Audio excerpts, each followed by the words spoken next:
La jeune ville de Malakoff construit en 1933 sa première bibliothèque municipale et une salle de justice de paix pour régler les conflits par la conciliation. Pendant près de 90 ans, ce lieu emblématique du centre-ville vit une riche histoire et connaît aujourd'hui un renouveau spectaculaire.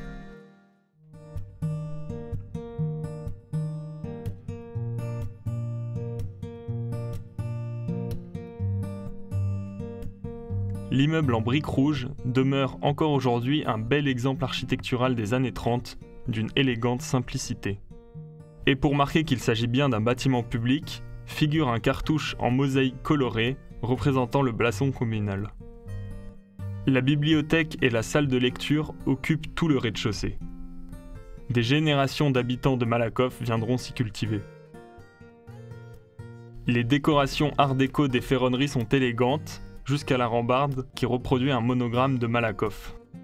La salle de justice de paix reprend la composition et l'agencement d'une salle d'audience solennelle, sobrement meublée pour accueillir du public. Et une peinture murale représentant des scènes de la vie quotidienne décore la partie haute des murs. Cette peinture sera remplacée en 1942.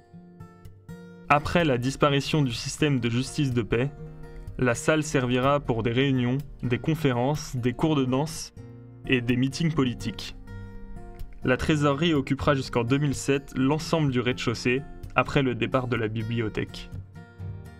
Il faudra attendre 2020 pour que le bâtiment retrouve son panache d'antan et sa vocation de service collectif, en devenant un tiers-lieu coopératif de fabrication et d'échange.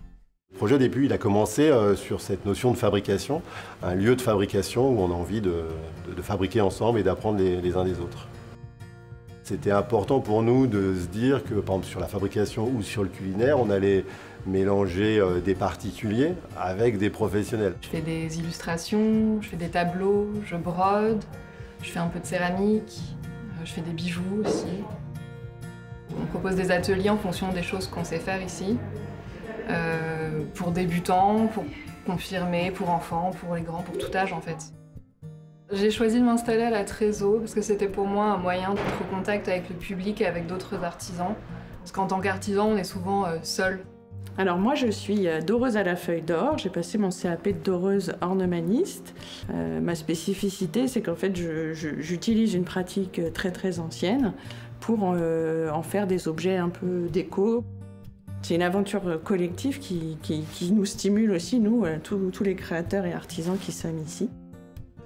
C'est une nouvelle pensée aussi de l'appropriation de l'espace physique, mais aussi de comment on peut construire des projets entre citoyens, au service souvent d'ailleurs d'une dynamique de territoire.